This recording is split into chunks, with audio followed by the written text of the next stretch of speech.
Olá, este é o Sabedoria e Negócios e eu venho aqui trazer para vocês uma série de vídeos sobre economia.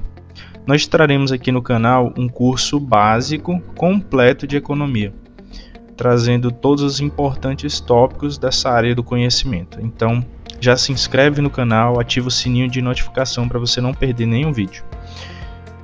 Muitas pessoas elas são desencorajadas a aprender economia porque acham muito difícil, chato, ou ambos, né? Na verdade, por ter muitos termos complicados, ou melhor, ditos complicados. Nós veremos neste curso que esses termos são apenas nomes bonitos, pois os conceitos por trás são bem simples, na verdade.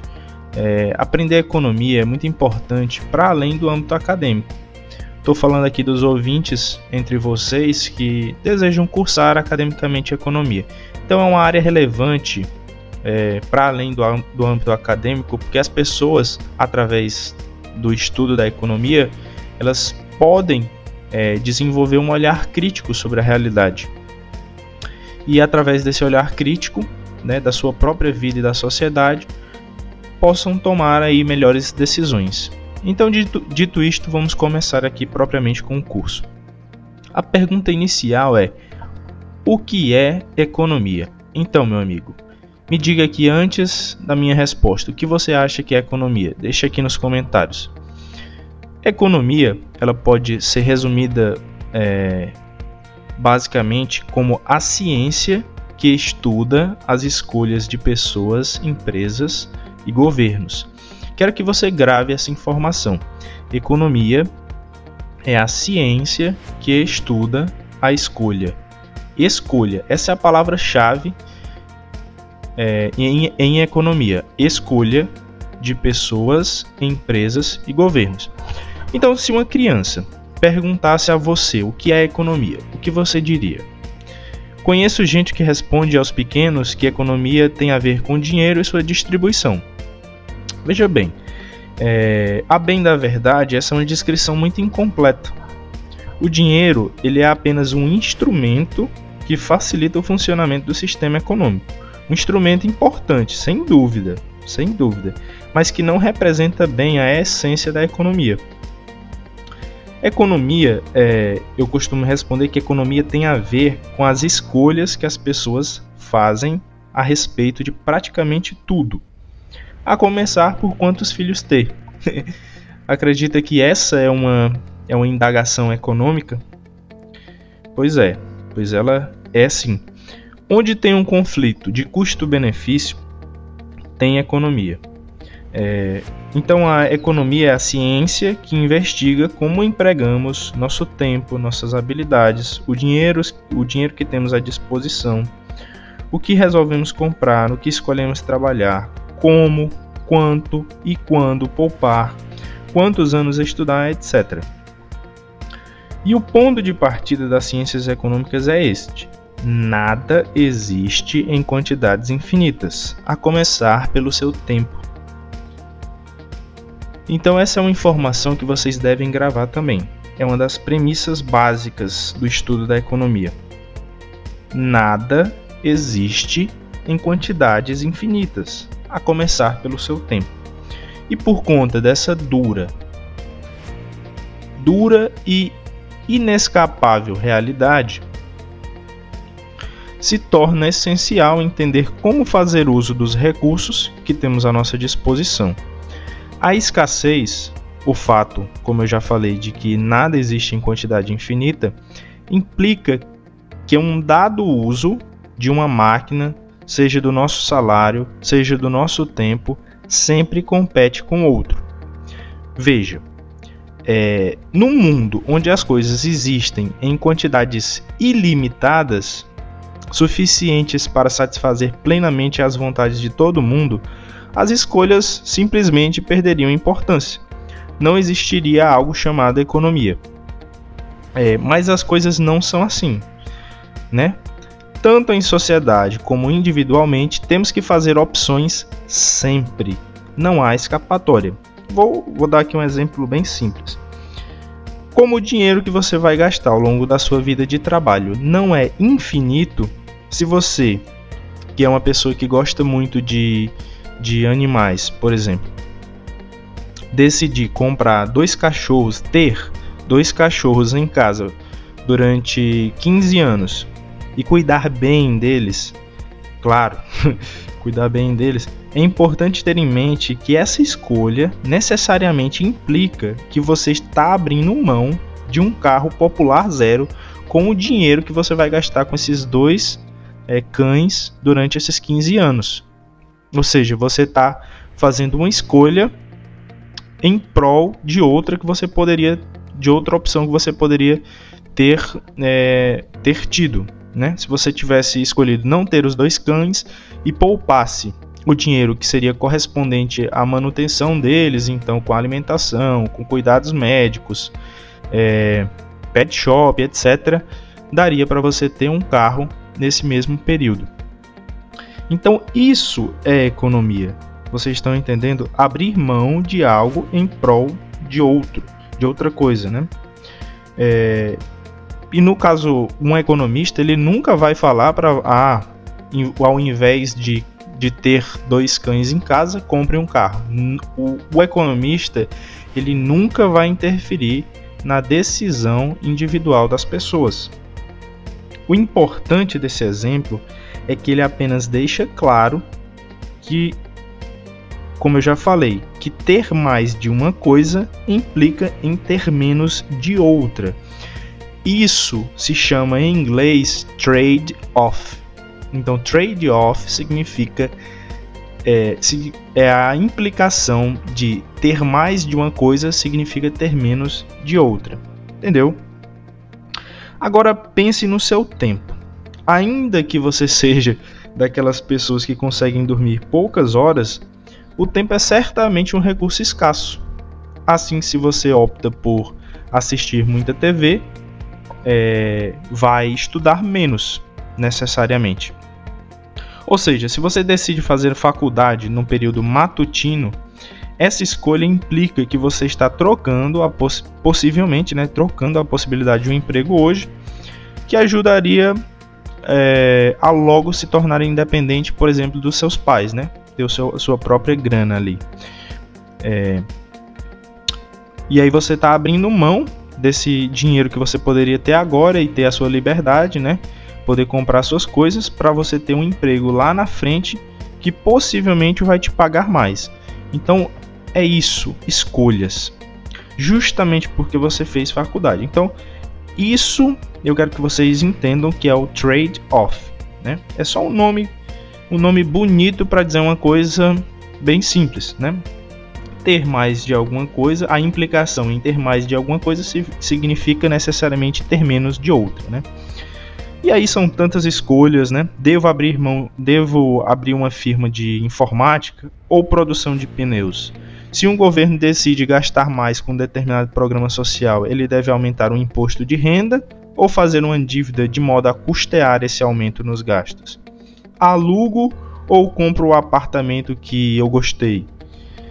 O empresário deve contratar um funcionário a mais ou usar o dinheiro do caixa da empresa para investir num funcionário que ele já tem e comprar um equipamento novo?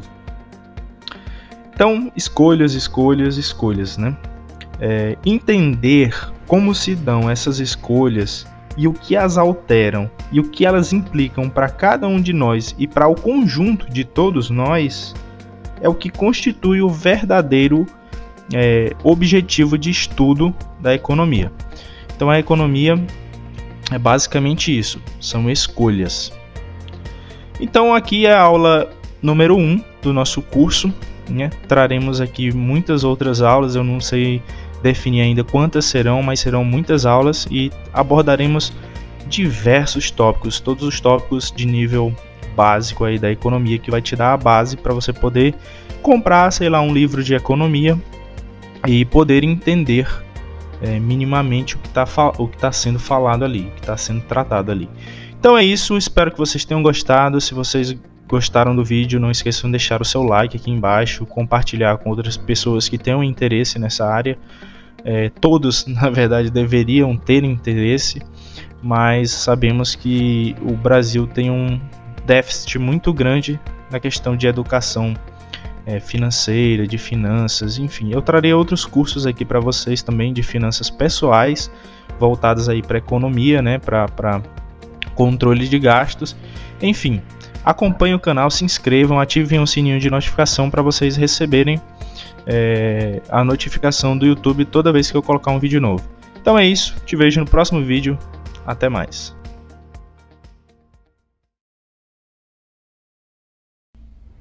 Olá! Estamos aqui na segunda aula do nosso curso de Economia. Então, na aula de hoje, nós abordaremos o significado de macroeconomia e microeconomia, utilizando a metáfora da floresta, da visão de uma floresta. Então, vamos começar aqui propriamente com a aula.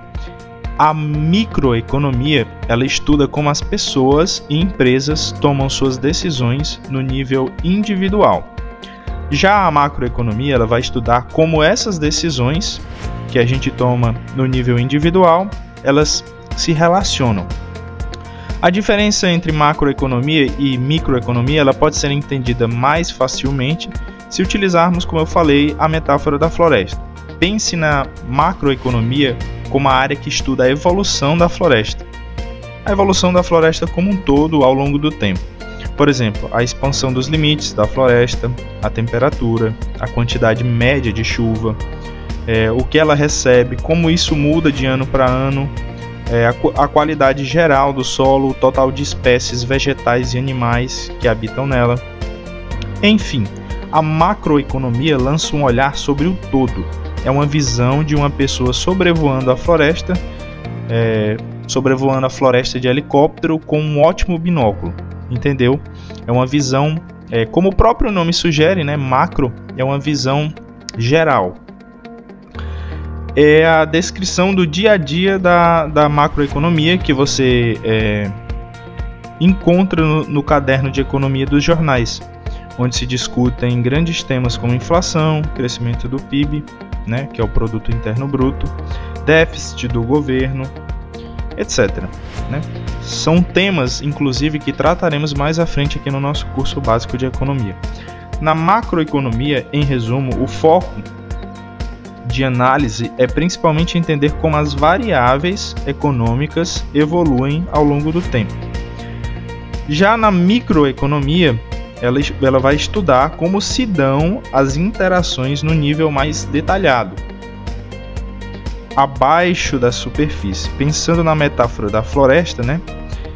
Os objetivos de estudo da microeconomia seriam estudar as diferentes espécies de árvore que compõem essa floresta, ao invés do número total, que seria o entendimento da macroeconomia, as variações da qualidade do solo, os vários pontos da floresta, as diferenças de temperatura interna no mesmo dia, os conflitos e as cooperações entre as espécies. É uma visão, ou seja, de uma pessoa que está dentro da floresta, enquanto que a macroeconomia é uma visão de uma pessoa de fora, sobrevoando de helicóptero, por exemplo. A microeconomia é como se tivesse um observador dentro da floresta. É uma perspectiva, perde essa questão da perspectiva do todo, mas ganha um entendimento mais detalhado da diversidade daquele ecossistema.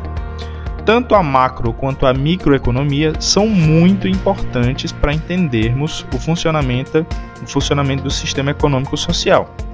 Mas, entenda, a fundação do prédio, ou seja, o que lhe dá sustentação, é a microeconomia, ou seja, a observação de dentro. Então a macroeconomia é muito importante, mas a microeconomia é a fundação do prédio, é o alicerce, é o que dá a base. Então aqui a gente encerra a nossa segunda aula do nosso curso básico de economia. Vou tratar sempre por tópicos, então as aulas podem ser um pouco mais curtas, algumas um pouco mais longas, e assim continuaremos.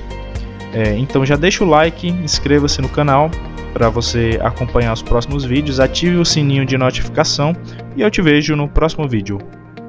Até mais!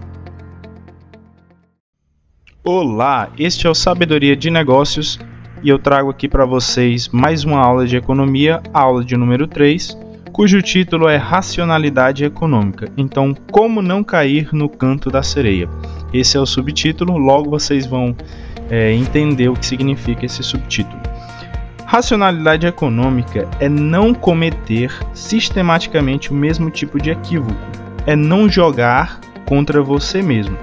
Os economistas usam muito o termo racionalidade econômica, mas o que exatamente significa ele? De antemão já te digo que não é nada complicado. Racionalidade econômica é a hipótese de que as pessoas, em geral, norteiam suas escolhas de modo que elas lhes proporcionem o maior grau de felicidade possível, usando para isso o conjunto de informações possível, que nem sempre é o melhor e muitas vezes não é o melhor. Mas ser racional não é sinônimo de acertar sempre. É claro que a gente às vezes comete equívocos, e muitas das burradas que nós cometemos ocorrem por não termos informações suficientes sobre os assuntos aos quais nos metemos, né? Só que isso não significa que sejamos racionais. Fazer escolhas com informação limitada é de fato problemático. E mesmo sendo verdade que nem sempre as pessoas parecem agir com racionalidade, parece-nos boa a crença de que na maioria das situações elas agem tentando atingir o melhor resultado para si. O contrário, né, é impensável, né? A pessoa agir contra si mesma por querer. A gente pode agir contra nós mesmos, mas sem que seja o nosso objetivo. Os economistas entendem que há situações de escolha irracional ou irracionalidade econômica quando você joga contra você mesmo. É o que ocorre quando a pessoa cede a tentações de curto prazo que acabam por prejudicá-la. Por exemplo, você decide começar uma dieta para reduzir o colesterol e logo ao fim da primeira semana devora uma feijoada. Você está jogando contra você mesmo, traindo a escolha que entende ser a melhor para si. O mesmo se dá quando você planeja abrir uma poupança mensal, por exemplo, mas não resiste ao ver uma nova versão do celular, lá do iPhone, e gasta o dinheiro que era para a poupança, fazendo isso contra a sua própria vontade, entre aspas. Como lutar contra a nossa própria irracionalidade econômica? A resposta é tornando difícil para si mesmo ceder à tentação. Por exemplo, ao pagar um ano de academia adiantado, você vai se forçar a ir à academia, né? Porque você já pagou, você não vai querer pagar e não frequentar a academia. Então você meio que se força a ir. Ao programar com o gerente do banco, você vai lá no seu banco e programa com o gerente uma poupança automática, que quando o seu salário cai na conta, parte do seu salário já é destinada a essa poupança. Então será mais difícil ceder e comprar o celular novo, né, o iPhone novo, ao invés de poupar. O exemplo de racionalidade que eu mais gosto vem de um livro antigo, na Odisseia de Homero. O herói, né, chamado Ulisses, navega de volta para casa após a guerra de Troia. E ele é tentado pelo canto das sereias. Que as sereias, vocês sabem, a maioria de vocês conhece a história, ela é um ser mitológico que o canto dela atrai o marinheiro, o navegante, e ela acaba por seduzi-lo e matá-lo. Então Ulisses, sabendo disso, prende as suas mãos ao mastro, e aí ele luta, no caso, contra a sua própria irracionalidade.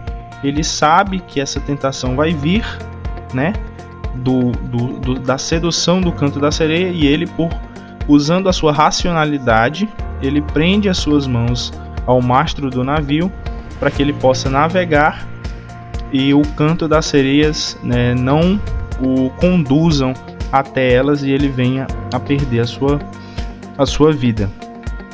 Então essa história, né, como o título diz, né, como não cair no canto da sereia, é justamente para exemplificar a questão da racionalidade econômica.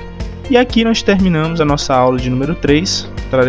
O próximo tópico será de trocas, né, que o subtítulo é bem engraçado, né? Por que não crio vacas? E aí vocês vão entender nesse vídeo. Então, de antemão, já peço o like de vocês. Deixem o seu like, inscrevam-se no canal para vocês e ativem o sininho de notificações para vocês receberem as notificações dos próximos vídeos aqui da nossa série do curso básico de economia. Então é isso, galera. Te vejo no próximo vídeo. Valeu e até lá. Olá, este é o Sabedoria de Negócios e hoje eu trago para você mais um vídeo da série do curso de economia. Então hoje, galera, nós vamos falar sobre trocas. Por que não crio vacas? Então as trocas, pessoal, as trocas entre as pessoas são o principal motor da economia. As pessoas vivem trocando entre si as mais variadas coisas que produzem, e isso que faz a economia funcionar bem. A lição número 1 aqui é: se não existissem trocas, nossa vida se tornaria mais difícil, porque cada um de nós precisaria produzir todas as coisas que gostaria de consumir. Então, imagine, isso é impensável. Imagine se eu, por exemplo, não pudesse trocar o meu trabalho por roupas e comida. Eu teria que fabricar com as minhas próprias mãos minhas roupas, além de manter vacas no quintal de casa, plantar alface, tomate, enfim, ter que suprir a minha própria alimentação pelo meu trabalho, né, por criar vacas, plantar, enfim. Claro que não ofereço as minhas aulas de economia, por exemplo, no supermercado, no shopping, em troca dos bens que eles vendem nesses lugares. Mas não importa, porque no fundo a coisa funciona como se fosse assim. Na prática, eu dou as aulas, recebo um salário por isso, e então com esse salário eu compro leite, carne e algumas roupas. Mas repare bem na transação que eu acabei de descrever. E veja que no final o que ocorre é que eu troquei as aulas por carne, leite e roupas.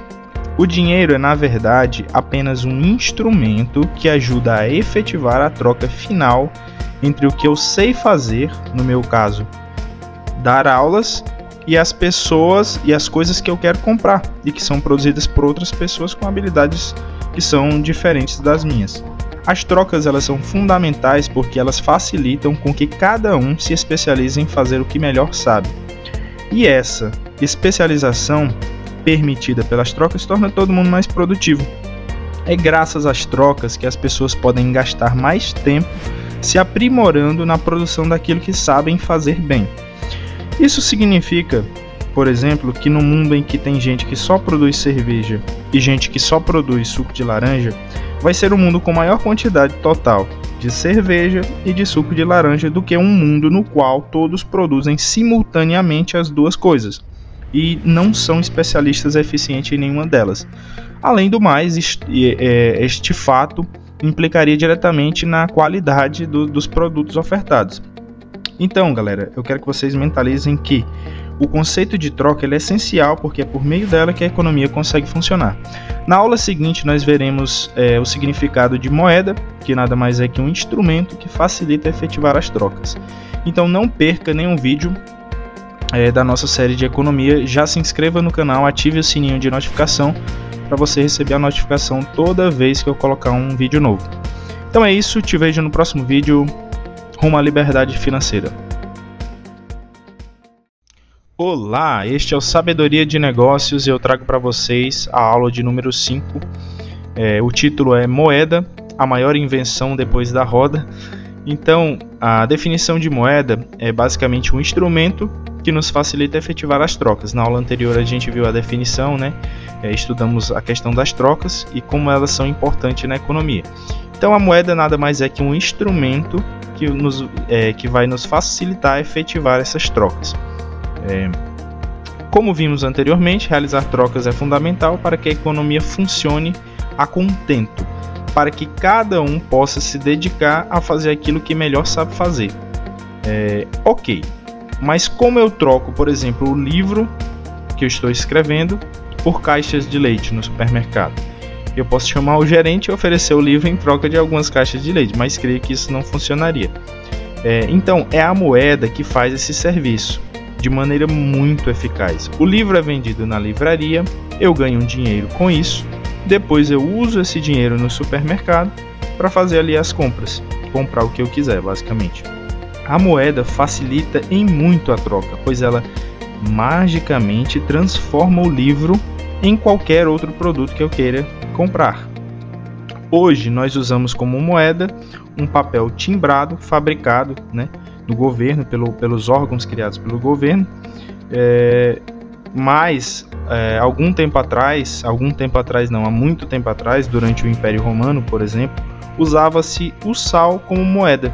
Nessa época as coisas eram medidas, valoradas em relação a gramas de sal. Veja só a loucura disso, Então funcionava assim, todas as transações que você fosse realizar, era necessário andar com sal. Já pensou você andar aí fazer compras grandes, ir no supermercado para fazer uma grande compra e levar tudo em sal? Então tinha uma série de empecilhos, em relação a isso.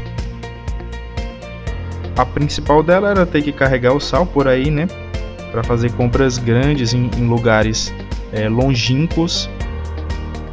Também existia a dificuldade das pessoas que como o sal era utilizado nas transações financeiras, ele ficava restrito para você poder utilizar na comida, na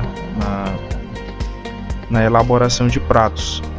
Então depois surgiu o dinheiro de metal, mas ainda assim continua existindo dificuldades. A moeda era pura, as indagações eram as seguintes: se a moeda era pura, que coisa pesada para se carregar.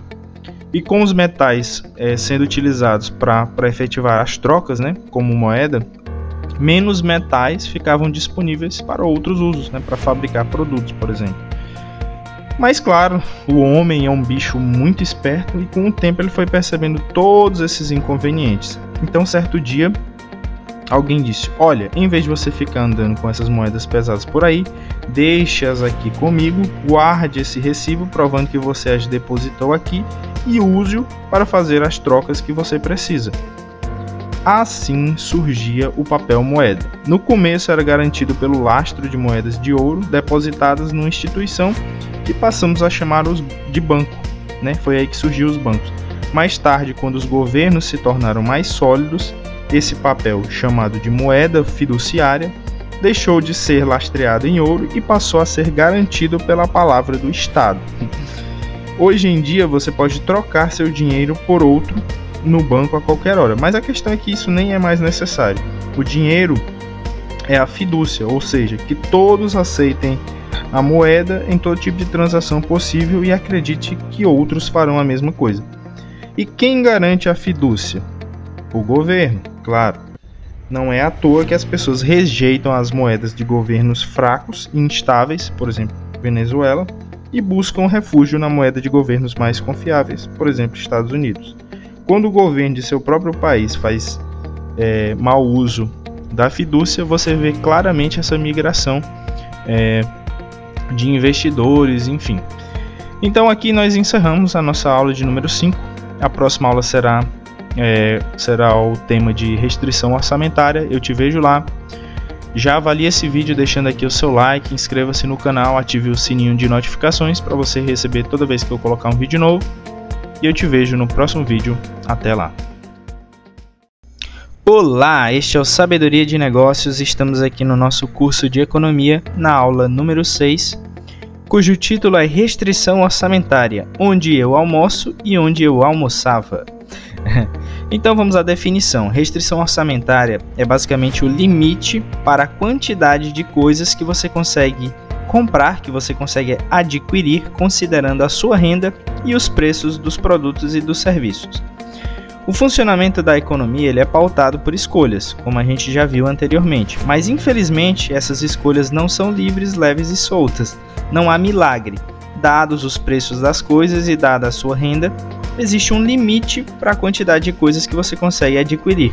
O nome desse limite é justamente restrição orçamentária. Eu me lembro de uma vez que minha mãe me disse que não ia comprar uma blusa cara que a gente viu numa vitrine porque estava sem dinheiro. Ao que ela respondeu: pague com cartão de crédito. Então retruquei que o cartão de crédito não aliviaria a restrição orçamentária, apenas adiaria a chegada da conta. A restrição orçamentária não tem como ser burlada. Essa é a questão central da mensagem dessa aula. Se você consome acima da sua renda hoje, amanhã precisa consumir necessariamente abaixo dela para conseguir pagar o cartão de crédito, por exemplo, nesse exemplo que eu acabei de dar. Quando a renda aumenta, dizemos que a restrição orçamentária fica mais folgada, o que significa que dá para comprar mais de cada coisa ou aos mesmos preços de antes. De fato, normalmente quando a restrição orçamentária está folgada, a gente também fica mais folgado e acaba comprando coisas que não comprava antes. Ou seja, mudanças na restrição orçamentária modificam as nossas escolhas. Por exemplo, quando eu tinha que viver com a restrição orçamentária de bolsista, meus almoços eram sempre no bandejão da faculdade, por ser mais barato, né? Agora que eu melhorei um pouquinho mais a minha restrição orçamentária, me permite escolha de outros locais para poder almoçar, né? Mais agradável. A restrição orçamentária ela fica mais folgada quando os preços das coisas que consumimos se reduzem. Por exemplo, se você gasta R$200 por mês com livros, isso dá mais ou menos 5 livros em 30 dias. Agora, se os livros caem de preço, digamos 25%, os mesmíssimos 5 livros podem ser comprados com R$150. A queda dos preços gera uma folga de R$50 na sua restrição orçamentária. Esses R$50 que sobraram podem ser usados do jeito que você quiser, comprando, por exemplo, mais cerveja ou mais carne para o seu churrasco ali de final de semana com os amigos, ou comprar ainda mais livros, ou mesmo as duas coisas. Então, eu acho que ficou bem claro aqui a definição de restrição orçamentária. A próxima aula a gente vai tratar de curva de demanda, né? Que é um conceito muito importante na economia. Então, já se inscreve no canal, ativa o sininho de notificações para vocês receberem toda vez que eu colocar um vídeo novo. E eu te vejo no próximo vídeo. Até lá! Olá, este é o Sabedoria de Negócios. Estamos aqui no nosso curso de Economia, aula número 7, em que nós vamos tratar aqui da curva de demanda. Quanto vale a quinta garrafa d'água? Vocês já vão entender o que quer dizer isso. Então vamos aqui propriamente à definição de curva de demanda. A curva de demanda de determinado bem nos diz quanto estamos dispostos a pagar para adquirir diferentes quantidades desse bem. A curva de demanda é uma associação inversa. Quando sobe um, desce o outro, entre a quantidade demandada e preço. Quanto maior o preço de um bem, menor a demanda por ele. Então vamos lá.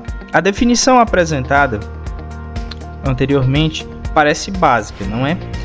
Mas de onde vem essa associação inversa entre preço e quantidade?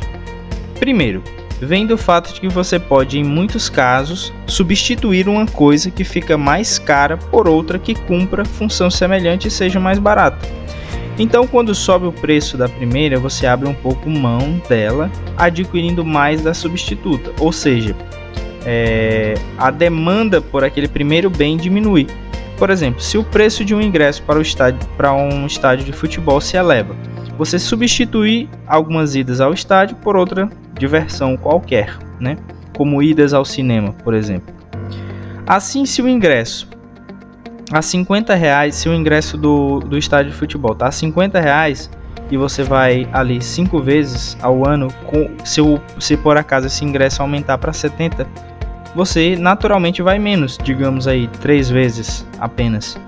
Essa lógica de substituir uma coisa por outra já sugere porque quando há muitos substitutos para um dado produto, ele fica caro. O produtor pode cobrar mais porque você não tem muito para onde fugir. Outro modo de entender a inclinação da curva de demanda é por meio da constatação de que quanto mais você tem de uma coisa, menor o benefício de adquirir uma unidade adicional dela. Parece um pouco complicado eu falando assim, mas eu vou esclarecer já no exemplo. Se o benefício é menor, você só topa comprar maior quantidade se o preço também for menor. Por exemplo, vamos lá ao exemplo. Se por acaso você tiver com muita sede, quanto você estaria disposto a pagar por uma garrafa d'água? Deixa aí nos comentários. Provavelmente muito, né? Então vamos lá. Agora, digamos que você comprou lá a sua primeira garrafa d'água, bebeu a água. Agora, quanto é que você está disposto a pagar por a segunda? Bem menos, não é verdade? E a terceira? E a quarta? Então você está respondendo cada vez com números menores. Com números menores à medida que a quantidade de garrafas vai aumentando, né? Pronto, aí está. Você acabou de traçar na sua cabeça uma curva de demanda por garrafas de água, que é inversamente associada ao preço que você topa pagar. Entendido isso, agora pegue essa curva de demanda de cada um de nós por garrafas d'água, né, que são demandas individuais, e some as quantidades demandadas por cada uma num patamar de preço e temos finalmente a demanda de mercado. Então é basicamente isso, você vai juntar as demandas individuais das várias pessoas, vai juntar elas e aí a gente tem a chamada demanda de mercado, no caso aqui do exemplo, por garrafas de água. Qual o preço de mercado da garrafa de água? Aí essa é uma pergunta um pouco mais complexa, vai exigir que a gente junte a demanda de mercado com a oferta de garrafas d'água. Então a gente tem que saber também a oferta de garrafas d'água para poder determinar a demanda de mercado por garrafas de água. Então essa é a aula de número 7, curva de demanda. Na próxima aula nós veremos aí a curva de oferta. Então é isso, espero que vocês tenham gostado. Se você gostou, deixa aí o seu like, qualquer dúvida deixa aí nos comentários que eu vou estar respondendo. Se inscreva no nosso canal e ative o sininho de notificação para você receber toda vez que eu colocar um vídeo novo. E eu te vejo no próximo vídeo. Valeu e até lá! Olá, este é o Sabedoria de Negócios e hoje eu trago para você mais um vídeo do nosso curso de Economia, aula de número 8, cujo título é Curva de Oferta. Então a gente vai ver esse tópico hoje. Então vamos à definição de curva de oferta. Curva de oferta é a associação positiva, ou seja, quando um cresce, o outro também cresce, entre a quantidade que o produtor de determinado bem se dispõe a pôr no mercado e o preço que ele recebe. Quanto maior o preço de venda, mais o produtor está disposto a produzir. Essa definição apresentada ela é bem intuitiva, né? Porque produz-se mais apenas se o bem tiver preço maior. O motivo é simples e não tem nada a ver com a probabilidade de o produtor ser alguém mau que quer nos prejudicar. Produzir uma unidade a mais a partir de certo ponto pode ficar cada vez mais custoso para a firma, para a empresa, para a organização. Isso ocorre, por exemplo, no caso de fábricas, porque as máquinas funcionam mais tempo e sofrem mais avarias mais frequentemente. E porque o turno da noite, contratado para aumentar a produção, recebe salários mais altos que o diurno e matutino. Entre outros fatores. Na agricultura, por exemplo, o que dá origem a esses aumentos cada vez maiores de custos é que para a produção crescer, você precisa começar a plantar em áreas que não são tão boas quanto as iniciais, áreas que demandam mais fertilizantes, mais irrigação e onde dá mais praga. Assim só vale a pena plantar nessas áreas se o preço final do produto vendido compensar esses acréscimos crescentes de custos. O economista clássico David Ricardo chamou a atenção para isso uns 200 anos atrás. Porém, vale lembrar que se é uma descoberta nova, técnica, tecnologia ou semente, enfim, algo que possibilite a redução generalizada de custos, o produtor tem incentivo, nesse caso, a ofertar mais, cobrando menos. Nesse caso, o negócio pula para uma nova curva de oferta, na qual agora as mesmas quantidades são vendidas a preços menores. É quase um milagre, mas não vem da bondade do empresário, que eu enfatizo mais uma vez, não é bom nem mal. E sim do fato que o barateamento dos custos torna interessante a venda de maiores quantidades. Como no caso da demanda, a oferta de mercado de um produto é a soma. em cada patamar de preço do montante produzido por todos os produtores. Assim, é importante para o bom funcionamento da economia que não existam muitas barreiras à tal burocracia que a gente vê tanto no nosso país, dificultando aí a entrada de novas empresas no mercado, pois essas barreiras elas impactam a oferta de mercado. Se não houvesse a entrada de novos produtores no mercado, um aumento na procura, na demanda de um produto qualquer precisaria ser suprido apenas pelas fábricas existentes, já em operação. E como o custo de cada uma delas vai crescendo cada vez mais rápido à medida que a fábrica zera sua ociosidade, esse aumento de produção só se daria a um preço muito alto para o consumidor. Além disso, são normalmente as novas empresas, as empresas entrantes, que estão entrando ali no mercado, as que mais geram inovações e que, portanto, mais contribuem para a redução dos preços nos diversos setores da economia. No Brasil, infelizmente, é muito difícil no nosso país abrir e fechar empresas. Quem já tentou sabe o pesadelo burocrático que isso representa. A consequência, como estamos vendo nesse tópico, é que nossa economia gera menos inovação e menos produção, reduções de custos para a sociedade. Ou seja, essas novas empresas, essas empresas entrantes, elas contribuem grandemente para a redução de custos e para a modernização do nosso sistema como um todo. Então essa é a nossa aula de número 8, eu espero que vocês tenham gostado do vídeo. Se você gostou, deixe o seu like, inscreva-se no canal, ative o sininho de notificação para você receber toda vez que eu colocar aqui um vídeo novo. Deixe aqui sugestões de alterações no curso, assuntos que vocês querem que sejam tratados. E eu te vejo no próximo vídeo. Valeu e até lá! Olá, este é o Sabedoria de Negócios e hoje eu trago para vocês mais um vídeo do nosso curso de Economia, aula de número 9, cujo tópico é custo de oportunidade. Então é um tópico bem sucinto, bem rápido que a gente vai ver aqui. Então vamos à definição.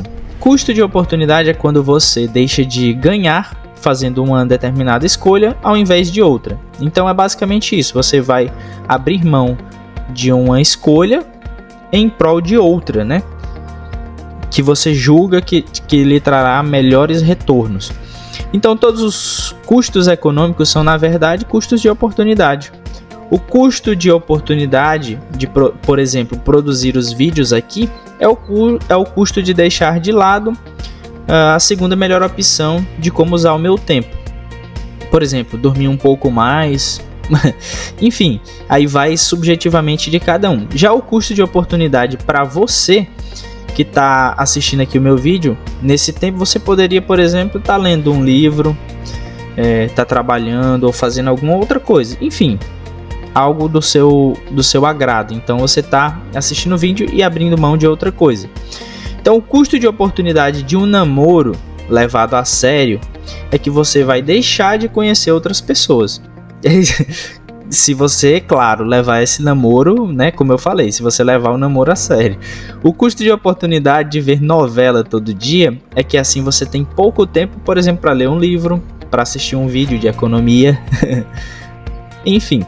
E assim por diante. Os custos de oportunidade, eles estão em todos os lugares, Uma vez eu perguntei a um amigo meu, que escreve o local que ele trabalhava, na escrita do seu novo livro, e ele disse que havia colocado a filha para dormir no quarto dos filhos dele, do outro filho dele, e montado um escritório no quarto dela, e concluiu: economizei esse custo, o de alugar um local para trabalhar, mas essa decisão que ele teve o custo dos filhos deles estarem compartilhando um lugar mais apertado, Então todos no mesmo quarto, sem privacidade, sem muita privacidade. Inclusive precisariam se livrar de alguns itens porque precisaria de mais espaço para acomodar todos eles, o que acabou gerando brigas. Então um exemplo aí claro de escolher uma coisa,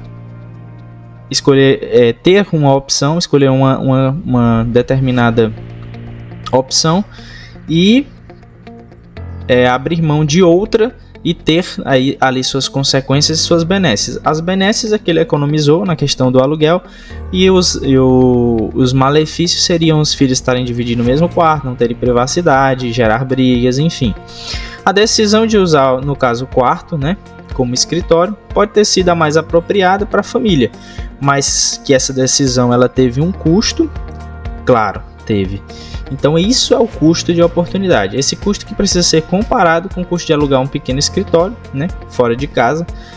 No caso aí gerou muita briga, e o custo seria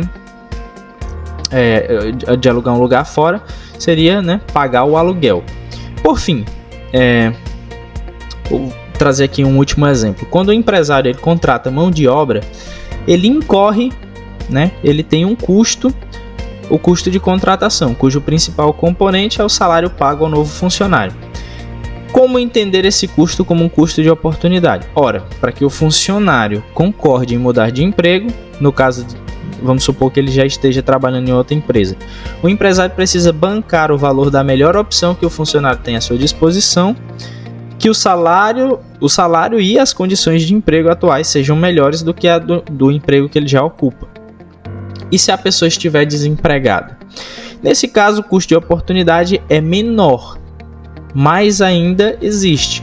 Afinal, o desempregado pode optar por esperar mais um pouco para ver se surge algo melhor, mas geralmente não acontece isso.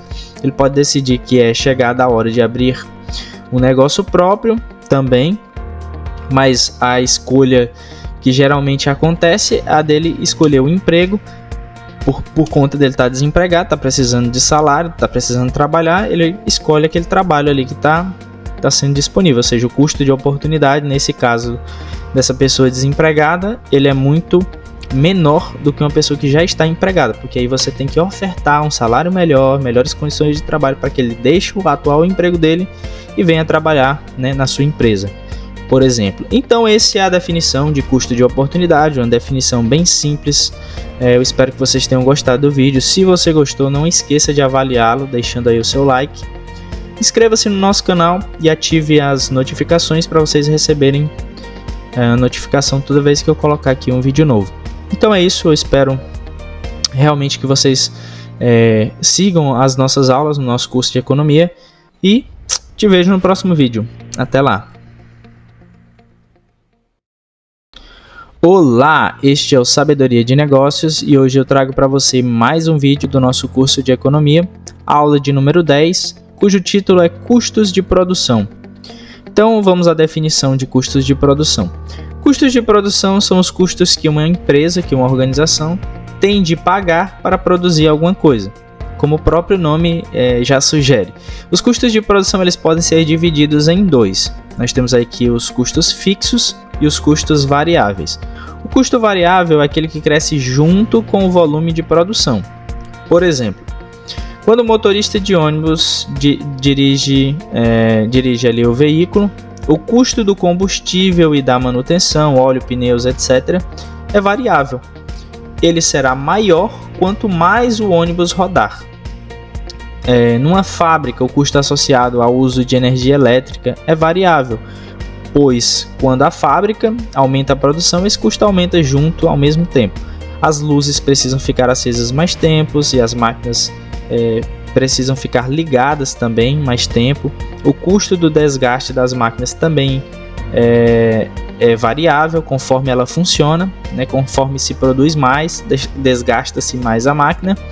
Uma relação direta e imediata. A folha de pagamentos também tem um componente de custo variável, pois ainda que o empresário nem sempre contrate mais funcionários para aumentar a produção, ele precisará ao menos aumentar a duração dos turnos de quem já trabalha, caso queira produzir mais. Nesse caso, porém, ele vai pagar hora extra, que é mais caro do que a hora trabalhada no turno normal. Já o custo fixo, como o próprio nome sugere, é aquele que não aumenta imediatamente com o uso nem com a quantidade produzida. No caso do ônibus, para a gente manter aqui o mesmo exemplo anterior, o custo fixo refere-se à quantia que o empresário pagou para comprar o ônibus, por exemplo. Esse valor independe de quanto o ônibus vai ser usado. Outro exemplo, o custo de aluguel de um prédio espaçoso no qual funciona uma escola com capacidade de 1.200 alunos. Não varia se de um ano para o outro ela passar a ter 1.000 alunos ou 700 alunos. Então, independe da quantidade de alunos, o aluguel vai ser o mesmo. Claro que, por exemplo, se a escola crescer muito, vai ser necessário em algum momento alugar um outro prédio, ou um outro espaço que seja maior, enfim.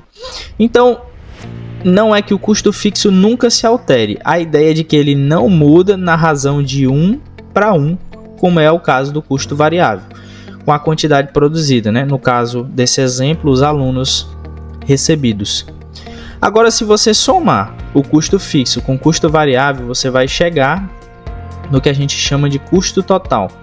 E dividindo o custo total pela quantidade produzida, no caso da escola pelo número de alunos matriculados, a gente obtém o que chama de custo médio.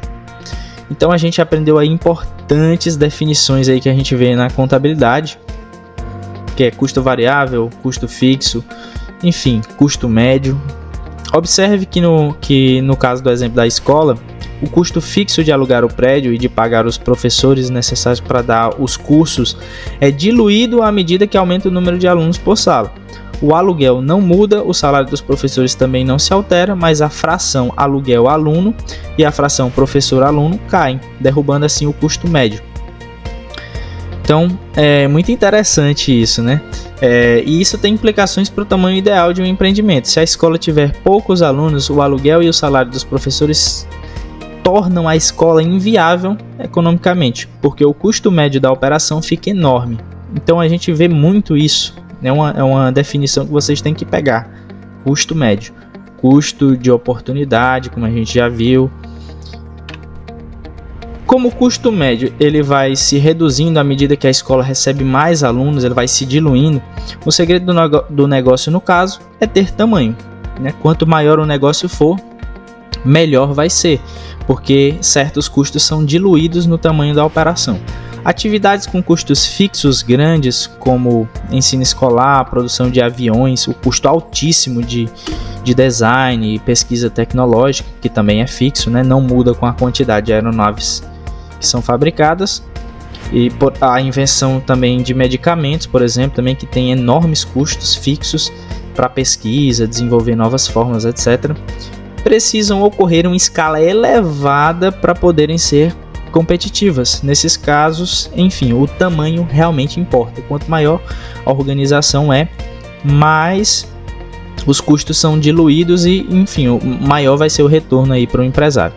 Então é isso, eu espero que vocês tenham gostado do vídeo. Se você gostou, não esqueça de avaliá-lo, deixando aqui o seu like, né? Vocês estão acessando um curso de economia básica aqui gratuitamente. Então deixe aí o seu like, né? Mostre gratidão, deixe o seu like, inscreva-se no canal, ative o sininho de notificação para você receber a notificação toda vez que eu colocar um vídeo novo. E eu te vejo no próximo vídeo. Até lá! Olá, este é o Sabedoria de Negócios e hoje eu trago para você mais uma aula do nosso curso de Economia, aula de número 11, cujo título é Elasticidade, um conceito aí bastante importante para entendermos. Então vamos aqui à definição de elasticidade. Elasticidade é uma medida de sensibilidade, de quanto alguma coisa reage a oscilações em outra coisa. A elasticidade preço da demanda, por exemplo, nos diz em que medida a quantidade demandada de um produto reage a mudanças em seu preço.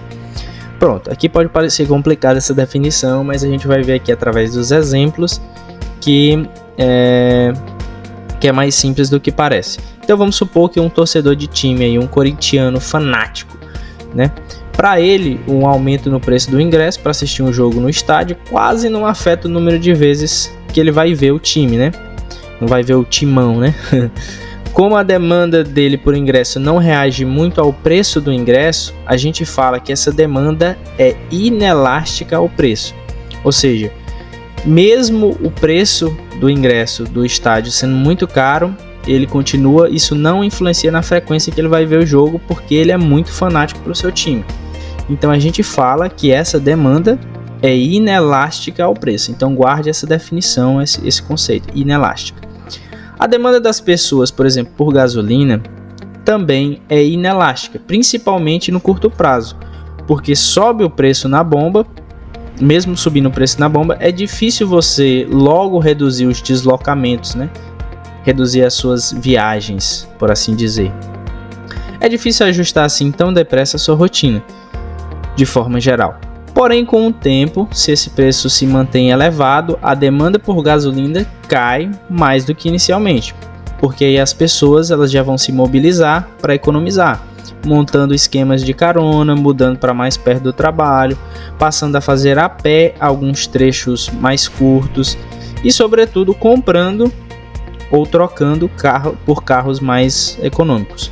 No longo prazo, portanto, a demanda por gasolina, que era muito inelástica no curto prazo, vai ficando mais elástica.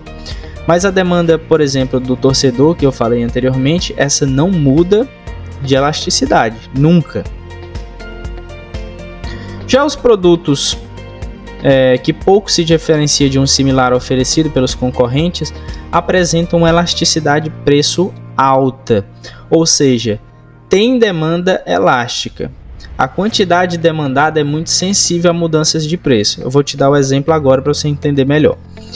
Se o produtor de maçã, fulano de tal, resolve aumentar o preço da maçã dele, a demanda do mercado pelo produto simplesmente despenca, porque as pessoas vão comprar a maçã do fulano de tal 2, que vende a maçã semelhante a um preço menor.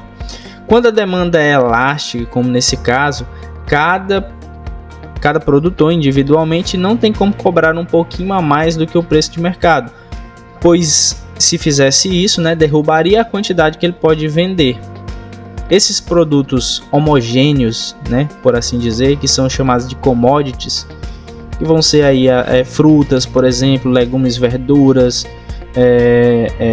também se encaixa nos minérios de ferro, enfim, commodities. Podem pesquisar esse termo, é um termo que vocês vão ver muito aqui ao longo do nosso curso de economia. Acabam tendo um preço bem perto do custo de produção. Por quê? Muito simples, o fato de os produtos substitutos serem muito similares, ou seja, se um produtor de maçã aumenta o preço ali, um outro produtor tem uma maçã igual a dele, mais barata, ou seja, isso faz com que as coisas fiquem muito equiparadas e muito próximas o preço de um produto para o outro. Então, as commodities têm essa característica. Mas até que nível o produtor pode baixar o preço, visando aumentar a procura por seu produto? Ele pode baixar o preço e, pasmem, isso até acontece, até o seu custo. O cara ele baixa o preço até o custo de produção, somente para ele ganhar mercado, ganhar popularidade, enfim, como estratégia mesmo. E claro, ele não pode vender abaixo disso, porque se ele vendesse abaixo, ele estaria tendo prejuízo. Então não esqueça, a consequência da concorrência é que o preço fica pertinho do custo. Agora, aquele produto especial que poucos sabem fazer, esse vai ter elasticidade de preço baixa, ou seja, vai ter demanda inelástica, como a gente viu no exemplo lá do futebol. A quantidade demandada diminui pouco, mesmo quando o preço é alto. Isso explica porque é tão caro o preço da consulta de um médico, que é reconhecidamente o cara ali daquela área, o bambambam. Ele não é apenas uma maçã, ou melhor, ele é uma maçã única, sem substituto próximo. Afinal de contas, esse cara é o cara. O médico excepcionalmente bom não tem muitos concorrentes, isso torna a demanda por seus serviços inelástica e o preço, claro, alto. Para concluirmos, a gente volta aqui ao exemplo do futebol, lá do corintiano. Para aqueles torcedores mais fanáticos, ter a camisa do time preferido é algo muito, muito significativo, especial, e que não tem substituto próximo. Isso explica o preço exorbitante dessas camisas que são cobradas, de times de futebol. Não é curioso que os clubes, possam meter a faca, por assim dizer, no preço da camiseta oficial, justamente porque sabe que seus torcedores são extremamente fiéis e vão pagar esse preço. Então essa é a definição de elasticidade, é um tema muito importante, elementar para você entender vários outros conceitos que a gente vai ver ao longo do nosso curso. Então é isso, eu espero que vocês tenham gostado. Se você gostou, não esqueça de avaliar o vídeo deixando aqui o seu like. Inscreva-se no nosso canal para acompanhar mais vídeos como esse. E eu te vejo no próximo vídeo. Valeu e até lá!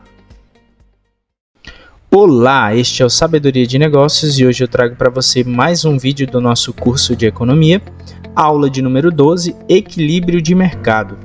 Qual o número correto de cachorros quentes na economia? Então vamos à definição de equilíbrio de mercado. O equilíbrio de mercado ele se dá quando a oferta encontra a demanda. É esse encontro que determina o preço de equilíbrio de cada produto e a quantidade eficiente a ser produzida. Em geral, os economistas dizem que o equilíbrio de mercado é eficiente. A ideia é que, para a maioria das coisas, não existe maneira melhor do que os mecanismos do livre mercado para determinar quanto deve ser produzido de cada coisa. Pare um instante e pense nisso. Qual a quantidade correta de arroz, calças, aparelhos de telefone, ingressos de cinema, preservativos, cachorros quentes, que deve ser disponível na economia? Quem pode saber isso? Ninguém, claro. Mas o mercado, que dispensa adjetivos como bom ou mal, sabe. A quantidade certa ou eficiente é aquela que iguala as curvas de oferta e demanda de cada produto. Ou seja, nesse equilíbrio, o preço do produto é tal que a quantidade de pessoas que querem comprar, ou seja, a demanda, iguala a quantidade que os produtores querem oferecer, a oferta. Isso significa que no agregado não há excessos nem faltas. Veja que fora desse ponto de equilíbrio, das duas uma, ou a vontade das pessoas de comprar certa quantidade do produto é maior do que o custo de produzir tal quantidade, caso em que a curva de demanda está acima da de oferta, ou o custo de produzir é superior ao valor que a sociedade atribui à quantidade do produto, caso em que a curva de oferta está acima da de demanda. Nenhuma das duas situações parece boa. Nem é eficiente ter produtos em quantidades tais que a vontade das pessoas de pagar seja maior do que o custo de produzir, nem é eficiente produzir em quantidades que o custo seja maior do que a vontade das pessoas de pagar. O ponto central é que nos dois casos é possível melhorar a situação. No primeiro, aumentando a quantidade para satisfazer a demanda não atendida das pessoas, no segundo, reduzindo a quantidade para diminuir os custos incorridos. Porque os economistas defendem que seja o mercado livre que determine a quantidade e o preço de cada bem. Ora, porque assim esses dois tipos de desequilíbrios que eu mencionei sejam corrigidos. Aliás, é justamente essa a ideia da mão invisível, criada pelo famoso Adam Smith há mais de 200 anos. Mas como isso se dá de fato? Vamos aqui à explicação. Se por algum motivo o preço de alguma coisa fica acima do seu valor de equilíbrio, uma parte da produção não é vendida e por conta disso os preços começam a cair. Agora, por um outro motivo qualquer, se o preço fica abaixo do preço de equilíbrio, a procura, ou seja, a demanda excede a oferta, isso pressiona os preços para cima. O preço sempre tende a gravitar de volta para o preço de equilíbrio e por conta disso a quantidade sempre retorna a seu valor eficiente, ou seja, seu valor de equilíbrio. É isso que naturalmente no mercado é a tal mão invisível, ou seja, o próprio mercado se autorregula. E quando não deixa uma mão invisível funcionar, o que ocorre?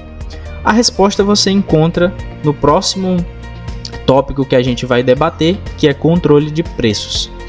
No entanto, a gente vai ver em outros tópicos que há diversas situações em que a intervenção do governo é de fato necessária e bem-vinda. Nós vamos discutir alguns casos em que por si só o mercado não funciona bem, como no que diz respeito à importantíssima questão da distribuição da renda. Então não perca o próximo vídeo, já se inscreva no canal, ative o sininho de notificações para você não perder o vídeo que a gente vai fazer sobre controle de preços, que é o próximo tópico. Então eu espero que vocês tenham gostado. Se você gostou, não esqueça de avaliar o vídeo deixando aqui o seu like, inscreva-se no nosso canal, ative o sininho de notificações. Te vejo no próximo vídeo. Valeu e até lá! Olá, este é o Sabedoria de Negócios e hoje eu trago para você mais uma aula do nosso curso de Economia, aula de número 13, cujo título é Controle de Preços, criando mercados paralelos e matando as cidades. Vocês já vão entender do que se trata esse subtítulo. Então vamos à definição. Ocorre um controle de preços quando há interferência governamental sobre os preços de mercado através de, por exemplo, congelamentos de preços. No Brasil e também em outros países, o governo já tentou muitas vezes fixar os preços das coisas na economia. A gente lembra aí do plano do Sarney, né? Mais recente o da Dilma, também no controle do preço da energia. Enfim, mas esse tipo de esquema, ainda que bem intencionado, nunca funcionou e nunca funcionará. A gente vai ver o porquê agora. A ideia central do tópico anterior, que é equilíbrio de mercado, sugere que os preços são uma espécie de mensageiro que indica, de um lado, a vontade das pessoas de comprar, que é a curva de demanda, que é um tópico que a gente viu também, e de outro, os custos de produzir o conjunto de bens que a sociedade quer, que é a curva de oferta. O preço ele faz as duas coisas coincidirem. Então, se o governo controla os preços, ele impede esse mecanismo de operar. Ele mata o mensageiro que leva aos produtores as informações sobre a vontade dos consumidores e que traz de volta aos consumidores informações sobre os custos de satisfazer sua vontade. Alguns exemplos ajudam a entender por que, na prática, congelar preços não é uma boa ideia. Um governo que congela o preço do arroz num patamar baixo normalmente pensa que assim está ajudando as pessoas mais pobres. Mas será que está? O que você acha que ocorre com a produção de arroz se o governo proíbe o produtor de cobrar o preço de mercado? Num primeiro momento, pouca coisa muda, até porque o agricultor já plantou o arroz daquela safra, mas é claro que ele vai plantar menos da próxima vez. Vai usar a sua terra, seus funcionários, seus tratores e todos os outros as outras ferramentas para produzir outra coisa, por exemplo, chuchu, né? Quem sabe? Enfim, ele vai mudar o alvo central dele, né? Talvez ele ainda continue produzindo arroz, só que em quantidade bem menor, e vai escolher ali outro tipo de produto para trabalhar, porque ele vai ter uma margem bem baixa se ele continuar trabalhando com arroz. Então, o congelamento do preço pelo governo ele acaba provocando a falta de arroz após algum tempo.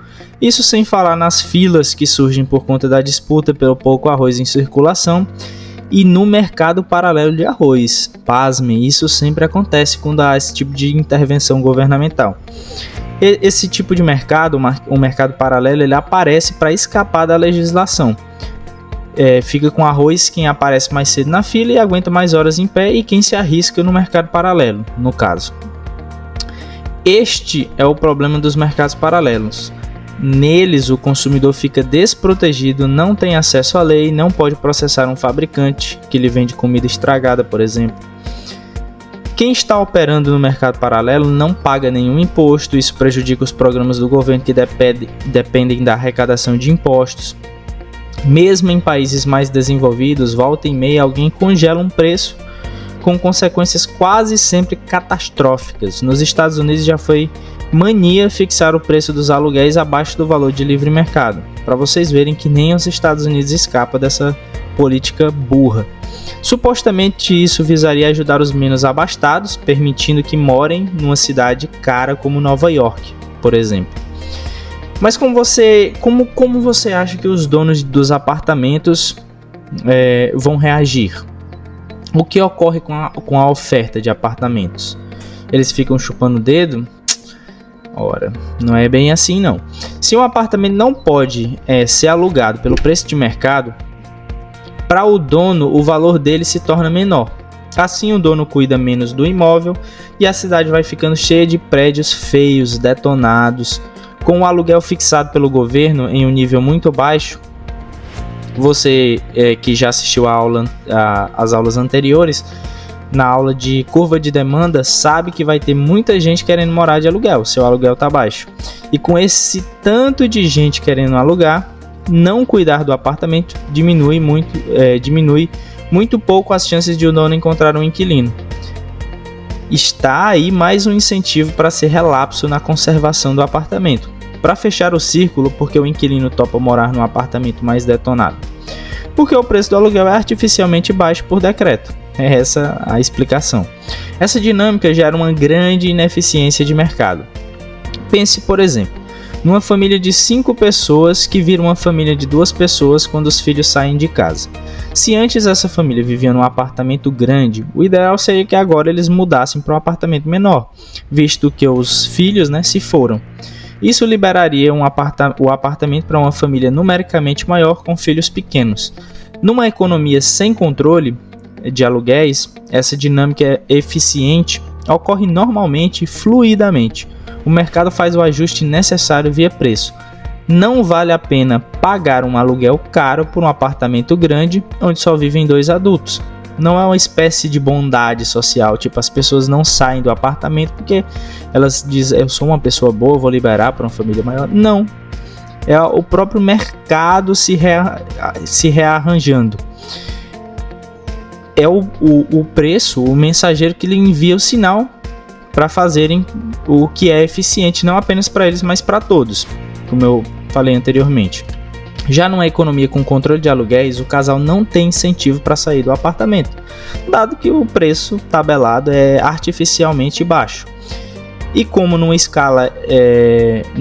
economia com controle de aluguéis, tem muita gente querendo achar um apartamento, e até mesmo difícil para um casal mais velho encontrar um imóvel menor disponível.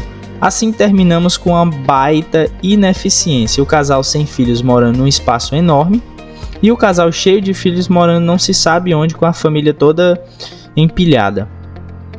Por fim, se o aluguel é mantido artificialmente baixo, diminuindo o valor de se ter um apartamento, a demanda pela construção de novos apartamentos também será menor e, consequentemente, os construtores reduzirão a oferta.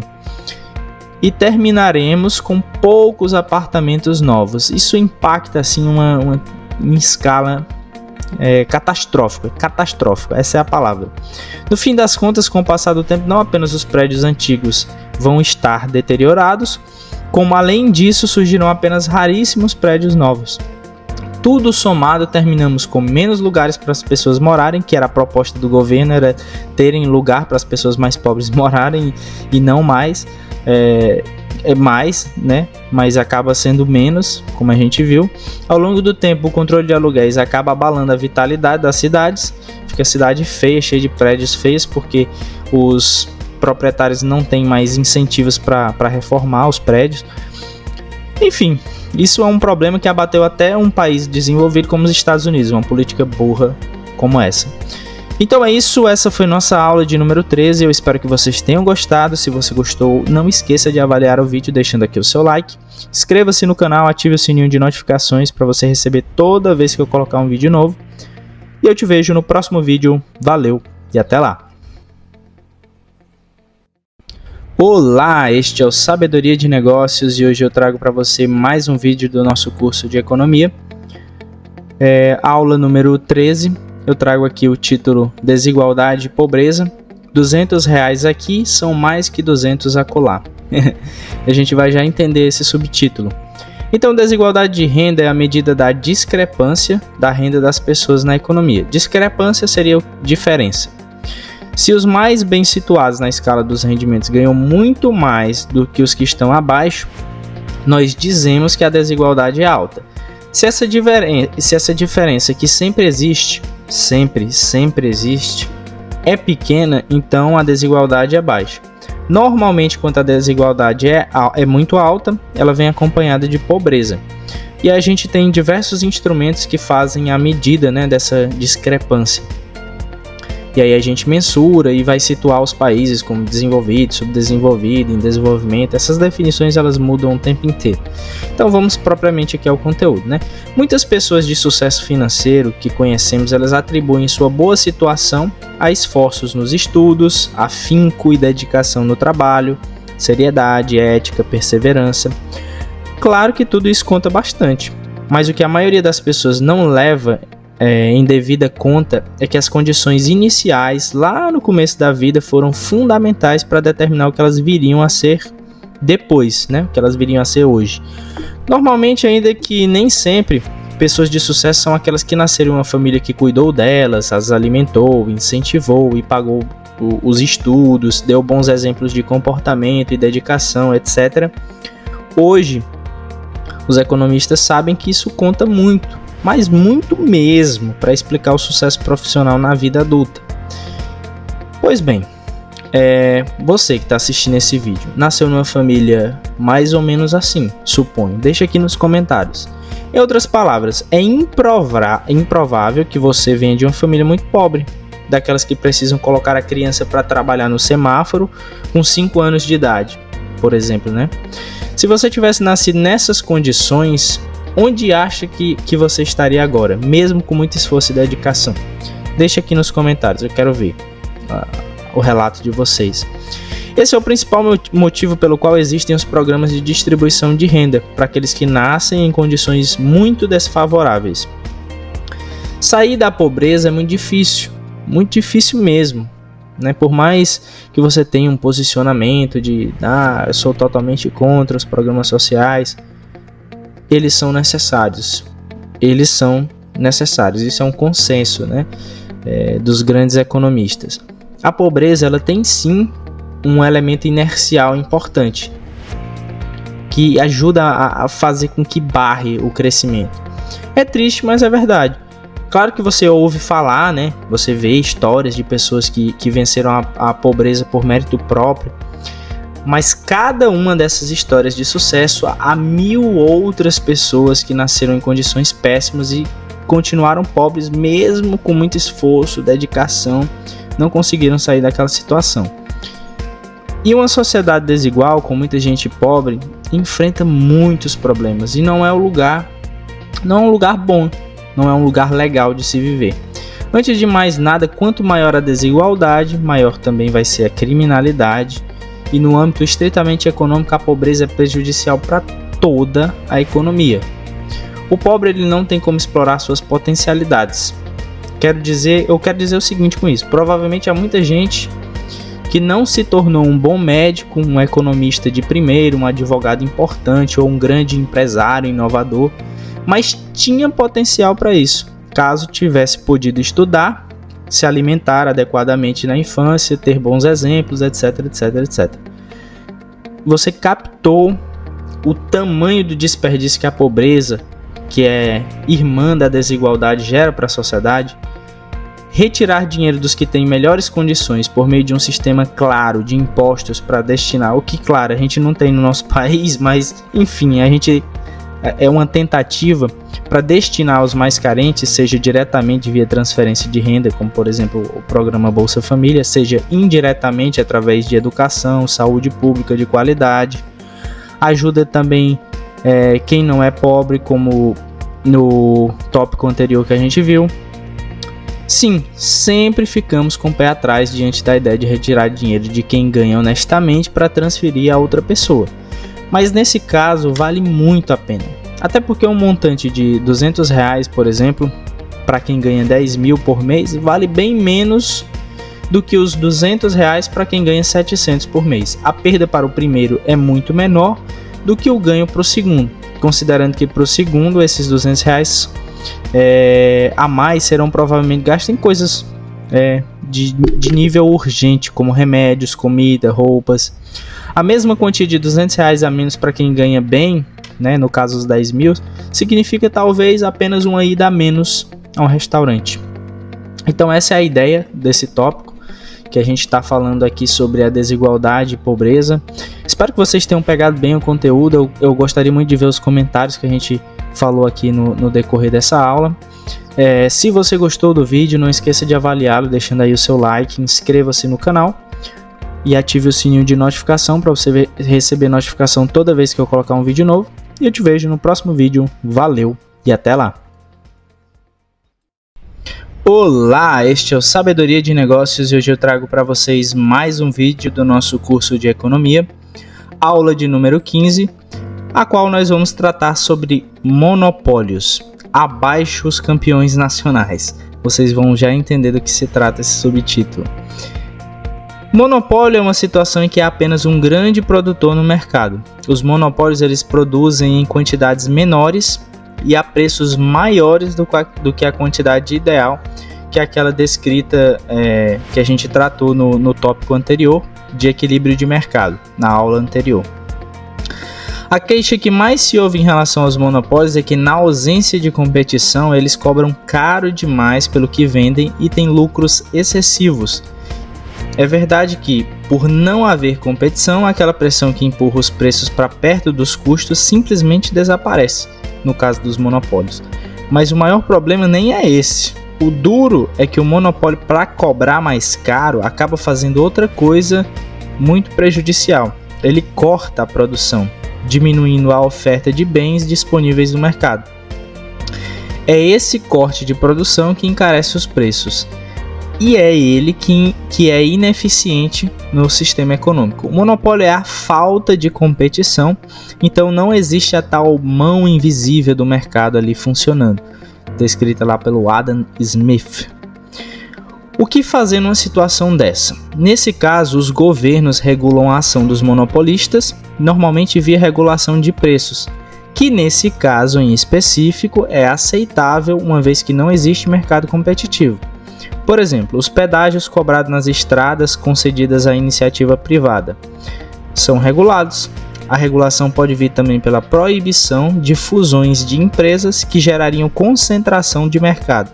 Então, tem duas grandes empresas desse mesmo ramo, elas se fundiriam e aí fariam uma concentração de mercado. Há leis que proíbem isso, né, que é um controle governamental. Mas de onde vêm os monopólios, afinal? Vêm do nada? Às vezes eles nascem de modo espontâneo. Esses são os casos mais óbvios nos quais o governo precisa interferir para coibir os preços abusivos, forçando o monopolista a produzir mais. É o caso dos monopólios naturais, que nascem em situações nas quais a produção só é viável em escalas enormes, ou seja, quando produzir se torna inviável para uma porção de pequenos produtores. É o que você vê, é o que se vê quando os custos fixos, que a gente viu lá na aula de custos de produção, são muito elevados e é necessário uma produção em escala, né, em massa, para amortizar esse preço. Porque na maioria dos países existe apenas uma siderúrgica, mas muitas escolas, nas grandes cidades, claro. Porque os custos fixos associados aos equipamentos necessários na siderurgia são tão elevados que, se existir mais de uma siderúrgica em operação, dividindo o mercado, nenhuma será viável economicamente. No entanto, há muitos governos que criam monopólios do nada. Se o governo diz, só fulano de tal pode produzir ameixas e quem desrespeitar isso vai ser preso, não haverá nada de natural nesse monopólio. O fulano de tal vai cobrar acima do custo e vai vender menores quantidades de ameixa no mercado. Comparativamente, a saudosa época em que produzir ameixas era uma atividade livre e não regulada pelo governo. Por que o governo faz isso então? Pode ser porque ele fica com parte da renda do monopólio e cria na canetada, simplesmente, né, que é a versão mal intencionada dos corruptos. Ou pode ser porque assim incentiva um importante produtor nacional a se desenvolver e ficar forte para competir com produtores de outros países, inclusive. Essa seria aí a versão bem intencionada, mais burra, na minha opinião. Essa última versão é conhecida nos jornais como política dos campeões nacionais. Veja bem, apesar do nome pomposo, repare na insensatez da coisa toda. O governo incentiva a formação de uma empresa grande e supostamente poderosa, e o resultado disso é que assim ele atrapalha a vida do consumidor do seu próprio país, que tem que pagar mais caro por uma quantidade menor do produto. Não é doida a história de criar campeões nacionais, uma vez que esses tais campeões viram simplesmente monopolistas que reduzem a quantidade dos bens circulando na economia. Para mim, essa é uma escolha injustificada, mesmo que não seja mal intencionada. Então essa foi nossa aula sobre monopólios. Eu espero que vocês tenham gostado. Se você gostou, não esqueça de avaliar o vídeo deixando aqui o seu like. Inscreva-se no nosso canal e ative o sininho de notificações para você receber toda vez que eu colocar um vídeo novo. Então eu te vejo no próximo vídeo. Valeu e até lá! Olá, este é o Sabedoria de Negócios e hoje eu trago para você mais um vídeo do nosso curso de Economia, aula de número 16, na qual nós vamos falar sobre externalidades negativas. Proíbam o cigarro nos ônibus, mas deixem as pessoas abrirem bares para fumantes. Vamos já entender do que se trata esse subtítulo. Então vamos à definição. Dizemos que ocorre uma externalidade negativa quando a escolha individual de alguém gera uma consequência ruim para os outros. Os economistas consideram as decisões individuais das pessoas algo quase sagrado. Afinal de contas, cada um conhece melhor a si mesmo do que qualquer outra pessoa, suas vontades, suas restrições, limitações, etc. Mas o que acontece quando a escolha de alguém atrapalha a vida do outro? É aí que a coisa muda de figura. Um exemplo aqui bem comum e de fácil entendimento: fumar dentro do seu carro a caminho do trabalho. Você está ciente dos custos desse ato e é você mesmo que sofre as consequências disso. Agora, fumar dentro do ônibus no dia em que seu carro quebra, por exemplo, é bem diferente. É diferente porque seu vizinho no ônibus, as pessoas que estão ali no ônibus, elas têm o direito de não respirar a fumaça que você está jogando ali. Nesse caso, sua livre escolha precisa ser regulada pelo governo a fim de evitar que você gere danos aos outros. Hoje a lei proíbe o fumo em lugares fechados, você fumar em locais fechados. É por isso também que há leis regulando a poluição das fábricas, que sujam os rios, o ar. Para uma dada fábrica poluir o rio vizinho pode ser um bom negócio, pois assim ela reduz seus custos, não precisa gastar com tratamento de dejetos, etc. Mas para a sociedade, os custos da poluição que saem de graça para a fábrica são bem caros, e são esses custos a fábrica não leva em conta numa situação de livre mercado. Simplesmente ela faz o que for melhor para ela, e a sociedade pouco importa. Então, por isso que tem que haver a regulação nesses casos. Ocorre então a chamada falha de mercado, e diante disso o governo assumiu o papel de intervir para sanar o problema, estipulando impostos, multas e regulamentações. Porém, atenção, o fato de algumas de nossas ações gerarem danos a terceiros não significa que elas nunca devam acontecer. Por exemplo, se uma lei ordenasse que nenhuma fábrica do mundo pudesse poluir absolutamente nada, nenhuma fábrica pudesse zero poluição, produzir qualquer coisa teria um custo altíssimo e, portanto, essa lei da poluição zero, todos nós teríamos de pagar muitíssimo caro por vários produtos. E alguns produtos, por exemplo, carros e aviões, nem poderiam existir. O avião que passa lá no alto nos perturba com barulho que faz, sobretudo, quando precisamos nos concentrar. Além disso, ele polui a atmosfera, ou seja, gera uma externalidade negativa. Mas isso não significa que, como sociedade, devamos abolir seu uso. O benefício que o avião gera para quem viaja é bem maior do que o custo da externalidade negativa para quem não o usa. Isso justifica sua existência. O ponto central é menos radical. Como uma parte dos custos do uso do avião acaba caindo no colo de quem não viaja de avião, não dá para deixar os voos livres, leves e soltos, sem nenhuma intervenção do governo nesse mercado. Nesse caso, o correto é o governo obrigar o avião a voar mais alto na maior parte do tempo para incomodar menos as pessoas. Isso torna o voo mais caro para a companhia e, portanto, para os passageiros. E taxar o combustível do avião para que a companhia aérea e seus clientes levem em conta que a poluição do avião prejudica outras pessoas. Como assim, levar em conta? Tanto no caso do avião como no uso dos carros, a circulação numa situação de livre mercado, ou seja, sem intervenção do governo, é excessiva porque uma parte dos custos associados ao uso não é paga por quem usa. A um custo artificialmente baixo, as pessoas acabam usando mais o que deveriam.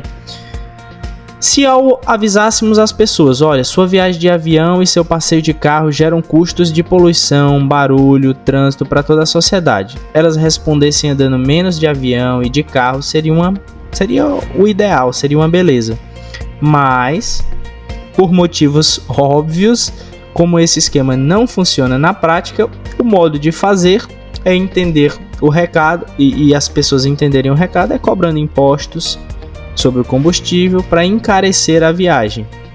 Desse modo, com preços mais altos, elas entendem e economizam no uso. Com o combustível custando mais, cancelam-se viagens, viagens menos necessárias, evitam deslocamentos de carro que poderiam fazer facilmente a pé. Surgem mais esquemas de carona, algumas videoconferências tomam lugar de visitas presenciais menos importantes. Voltando ao nosso primeiro exemplo, a lei que proíbe as pessoas de fumar no metrô. Faz todo sentido por conta da externalidade negativa, mas me diga o que você acha da lei que proíbe as pessoas de fumar em todo lugar e qualquer bar. Precisamos dessa lei? Imagine que se você quisesse abrir um bar para fumantes e colocasse o aviso na entrada: aqui é permitido fumar. O governo deveria fechar seu estabelecimento ou sobretaxá-lo? Nenhuma das duas coisas, porque quem não gosta de fumar não precisa ir ao seu bar. O que é bem diferente da situação do ônibus. Seu bar não gera externalidades negativas, pois quem opta por entrar ali gosta de respirar fumaça. A gente supõe que gosta, né? Que não, ou pelo menos não se incomoda com isso. Então essa foi a definição de externalidades negativas. É muito importante para a gente entender outros tópicos lá na frente. Então eu espero que vocês tenham gostado desse vídeo. Se você gostou, não esqueça de deixar aí o seu like. Inscreva-se no nosso canal no YouTube para acompanhar todos os vídeos do nosso curso de economia. Te vejo no próximo vídeo. Valeu e até lá! Olá, este é o Sabedoria de Negócios e eu trago para você mais um vídeo do nosso curso de economia. Aula aqui sobre meio ambiente e economia. Que tal privatizar uma parte da floresta? Então vamos já entender do que se trata esse subtítulo. A relação entre meio ambiente e economia é muito importante. Prova disso é a existência de uma relativamente nova, mas já muito respeitada área em economia chamada economia ambiental. Ela foca em estudos teóricos e empíricos sobre como criar incentivos corretos para cuidar do meio ambiente. As pessoas normalmente valorizam o meio ambiente por motivos práticos. A destruição de ecossistemas gera vários problemas, como aquecimento global, escassez de água potável, piora da qualidade do solo, etc. E por motivos sentimentais também, né? Por exemplo, é gostoso ler um livro embaixo de uma árvore, enfim. E isso, ao contrário do que algumas pessoas pensam, os economistas também levam em conta. Muitos dos problemas ligados à rápida destruição do meio ambiente podem ser entendidos segundo a lógica apresentada no tópico anterior, que é o de externalidades negativas. Uma pessoa que corta uma árvore pesa os benefícios privados para ela, o valor de mercado, a madeira vendida e os custos do processo de contratar pessoas e material para cortar a árvore e transportá-la até o mercado consumidor, mas ela não pesa o custo que representa para a sociedade, o fato de existir uma árvore a menos. A qualidade do ar piora, a temperatura global aumenta, há um lugar a menos para passarinhos fazerem ninhos, ficarem mais tristes diante de um cenário sem vida. E se há uma externalidade negativa, o governo precisa mesmo regulamentar, não dá para deixar o mercado, o livre mercado agir. Alguns de vocês podem estar se perguntando, mas mesmo o cara que derruba a árvore não teria incentivos para preservar a floresta, para assim ter mais árvores no futuro para ele cortar? A externalidade negativa não deixaria de existir por conta disso, é verdade, mas parece que pensar no futuro econômico deveria gerar certa moderação no explorador por esse interesse próprio? Claro que não, porque o problema é o seguinte: normalmente o explorador não é dono do trecho de floresta que ele explora, e ele vai disputar a árvore com outros exploradores, a madeira disponível no caso. Por isso ele não tem incentivos para moderar. Se ele modera no corte da árvore, né, deixa de cortar a árvore, o outro vai lá e corta. Então, por conta disso, a melhor estratégia é cortar o máximo de árvores que dá no menor tempo possível. Claro que a consequência perversa disso é o desmatamento acelerado.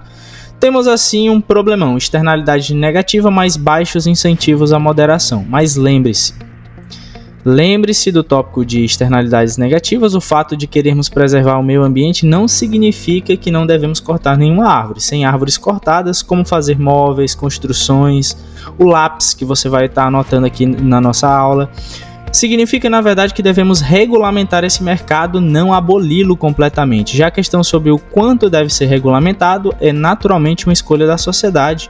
Muita regulamentação gera menor oferta de madeira e, portanto, altos preços para ela. Então vai impactar no preço do lápis, dos móveis, das construções, etc. Regular frouxamente, por outro lado, gera consequências ruins que já citamos. Tem uma troca aí que é o trade-off, como a gente viu lá no começo do nosso curso de economia. De todo modo, uma coisa é fato: como há sérias externalidades negativas envolvidas, não podemos deixar o mercado funcionar livremente. O governo precisa, nesse caso, ditar regras e fiscalizar. Por exemplo, certas áreas são intocáveis, em outras é preciso plantar uma árvore para cada árvore arrancada, e por aí vai. Além disso, também é possível utilizar mecanismos de mercado para ajudar na preservação das florestas. Pode até parecer paradoxal, mas um jeito de promover a conservação de ecossistemas é privatizar um pedaço da floresta. Isso mesmo que você leu. Não ouviu errado. Hoje acontece assim: em vários lugares é muito difícil fiscalizar tudo. Um monte de exploradores ilegais detona a floresta com velocidade, porque outros podem chegar ali e arrancar as árvores que eles poupariam. E para que replantar árvores que ele semeia hoje, que pode ser cortada por outro amanhã. Então muitos defendem que seja feito o seguinte: o governo promove um leilão, por exemplo, a fim de vender parte da floresta ali para o setor privado. Assim, os donos legalmente constituídos dessa parcela da floresta têm mais incentivos para preservá-la, conservá-la, já que são eles que vão arrancar e depois vão ter que semear novas árvores para poderem cortar novamente. Enfim, desse modo a preservação aumenta muito e o governo ainda arrecada recursos que podem ser usados para melhorar o monitoramento em áreas florestais. Então esse é o nosso tópico sobre economia e meio ambiente. Eu espero que vocês tenham gostado. Se você gostou, deixe seu like, inscreva-se no canal, ative os sininhos de notificação. Qualquer dúvida deixe nos comentários e te vejo no próximo vídeo. Até lá! Olá, este é o Sabedoria de Negócios e hoje eu trago para você mais um vídeo do nosso curso de economia, cujo título é Externalidades Positivas. A gente já viu externalidades negativas, agora veremos externalidades positivas, a lei de Pitágoras e o remédio para a impotência sexual. Logo você vai entender do que se trata esse título. Então, quando a ação de determinado indivíduo gera benefícios não só a si mesmo, como também aos outros, temos aí uma externalidade positiva. Vamos lá, pense num escritor famoso, por exemplo, tipo Machado de Assis. Ele era um gênio e deixou para a posteridade um legado literário muito importante. Claro, ao escrever Dom Casmurro, por exemplo, Machado recebeu direitos autorais e quem foi lá e efetivamente imprimiu e vendeu os livros também levou uma grana. Portanto, ele e seu editor se beneficiaram e não somente os leitores da época. Porém, o mais importante aqui é que ao longo do tempo o benefício para a sociedade foi muito maior do que o ganho privado para o escritor, no caso Machado de Assis, que nunca ficou rico, coitado. Além disso, direitos autorais expiram e o bem privado, Dom Casmurro, tornou-se de domínio público algumas décadas após a morte do escritor. Hoje é possível baixar o livro grátis no computador, o que permite às pessoas se beneficiarem tremendamente da espetacular habilidade literária do nosso maior escritor, um dos maiores escritores. Em resumo, Machado de Assis gerou uma grande externalidade positiva ao escrever as suas obras. Pense num físico que descobre uma lei da natureza, por exemplo, forças de atração entre as nuvens do céu, que pode ser lucrativamente empregada pela indústria de aeronaves. Nota-se que é impossível patentear esse tipo de descoberta, assim como não seria possível patentear a lei de Pitágoras ou as leis da atração e do movimento de Newton. Ou seja, nesse caso, o benefício gerado pela descoberta não pode ser diretamente apropriado pelo inventor, mas gera um ganho enorme para a sociedade, pois os aviões agora podem voar mais rapidamente e com turbulência reduzida, graças àquela descoberta que foi feita. Está aí uma baita externalidade positiva associada à pesquisa científica. A propósito, é por esse motivo que historicamente os governantes têm se disposto a financiar a pesquisa acadêmica básica, por conta do tamanho da externalidade positiva gerada por ela. Por outro lado, porém, o governo não deveria se meter a financiar o cientista químico trabalhando numa indústria farmacêutica que busca desenvolver um remédio para a impotência sexual. Por que não? Se tal remédio, após descoberto, gera enormes benefícios para a sociedade. Veja a sutileza da coisa. O que importa não é o tamanho do benefício que a sociedade vai ter, e sim a existência ou não de externalidade positiva. No caso desse remédio, a lei das patentes impede que por um bom número de anos outros fabricantes produzam a fórmula inventada. Assim como o remédio social, o benefício social gerado pelo medicamento é capturado pela farmacêutica através do preço de venda, então aí não há uma externalidade presente e não cabe ajuda do governo. Por exemplo, as aulas produzidas aqui. Ao chegar ao fim, você estará bem preparado para entender, ou relativamente preparado para entender o que os políticos falam sobre o funcionamento da economia. Claro, saber melhor economia também o ajudará em sua vida privada, mas com base em seus novos conhecimentos, quando no bar ou no clube, ou seja lá onde você estiver, você vai poder debater melhor sobre a escolha do seu candidato, apresentar ou questionar fatos ali da proposta de campanha a partir dos conhecimentos aqui vistos no nosso curso. Então é isso, eu espero que vocês tenham gostado. Esse foi o vídeo sobre externalidades positivas, um tópico bem importante. Espero que vocês tenham gostado. Se você gostou, não esqueça de avaliar o vídeo deixando aqui o seu like, inscreva-se no nosso canal para que você não perca nenhum vídeo da nossa série aqui de economia, ative o sininho de notificações. Te vejo no próximo vídeo, valeu e até lá! Olá, este é o Sabedoria de Negócios e hoje eu trago para você mais um vídeo do nosso curso de economia, cujo título é Bens Públicos, a diferença entre maçãs e as Forças Armadas. Logo você vai entender do que se trata esse subtítulo. Então vamos à definição. Bens públicos são aqueles bens não fornecidos pelo mercado e que por isso precisam ser fornecidos pelo governo. Os bens privados são consumidos apenas por quem se dispõe a pagar por eles. Se eu quero comer uma maçã, preciso pagar por ela. Com este ato, a maçã passa a ser somente minha. Eu viro seu senhor, o possuidor dos direitos de propriedade sobre a fruta. Já no caso de bens públicos, a coisa não funciona assim. De fato, a principal característica de um bem público é: mesmo quem não paga por ele, não pode ser impedido de usufruí-lo. Além disso, no caso de um bem público, um consumidor a mais, pouco ou nada afeta a capacidade de outras pessoas fazerem uso do mesmo bem. Bens públicos, portanto, são bens não excludentes, não há direitos de propriedade privada sobre eles, e não rivais. O uso desses bens por uma pessoa não diminui o uso potencial por outra, ao contrário do caso da maçã, que você compra, você é o dono, você é o possuidor dela. A defesa nacional é um dos melhores exemplos de bem público, que a gente pode chamar de puro sangue, que é puro. Uma pessoa que deixa de pagar impostos e assim não contribui em nada para financiar nosso exército não pode ser excluída dos benefícios de termos tanques e soldados prontos para nos defender de um eventual ataque estrangeiro. Vamos lá, vamos supor, numa eventual invasão da Argentina pelo Rio Grande do Sul, por exemplo, nossas Forças Armadas não permitirão que as casas de trabalhadores que não pagam imposto de renda em dia sejam atacadas, sejam bombardeadas. E o Corpo de Bombeiros nunca deixa de apagar um incêndio no galpão de uma empresa que não pagou o ICMS, por exemplo.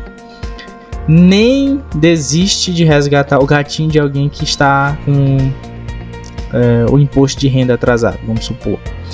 Imagine que você pudesse optar por não pagar pelas Forças Armadas, pelos bombeiros e pela polícia. Você individualmente pensaria assim: como na prática não posso ser excluído desses serviços mesmo, o melhor é não pagar e usufruir mesmo assim. É a lógica que os economistas chamam de pegar carona, que é usar sem pagar.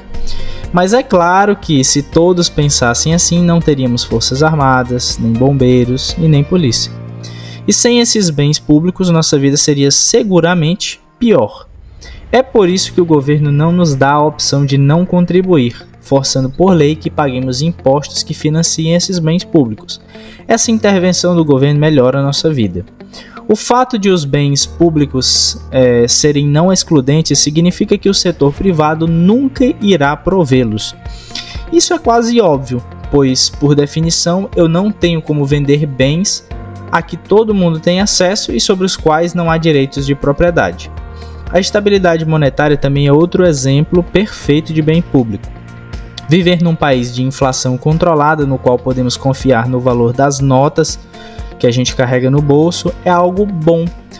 As pessoas mais jovens não entendem esse direito, pois já nasceram numa era de inflação controlada, né?